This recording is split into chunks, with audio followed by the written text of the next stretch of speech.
जय श्री राम भाई। आज ना हम आपको एक ऐसा देसी नुस्खा बताता हूँ, जिंदगी में कोई कफ सिरप की जरूरत नहीं पड़ेगी। खांसी छाती में जितना भी बलगम है या सर्दी जो भी है, बहुत प्यारा तरीका बता रहा हूँ। क्या करना है, पहले पानी को कढ़ाई में डालना, उसके अंदर थोड़ा सा गुड़ डाल देना।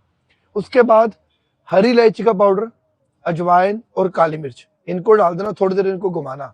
फिर इसके बाद इसमें क्या डालना है, काला नमक और अदरक का पाउडर। अब इसको 3 से 5 मिनट इसको पका लेना।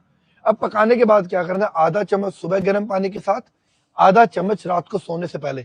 जितना भी बलगम जमा है या खांसी है या सर्दी है, 2 दिन में क्लियर हो जाएगी।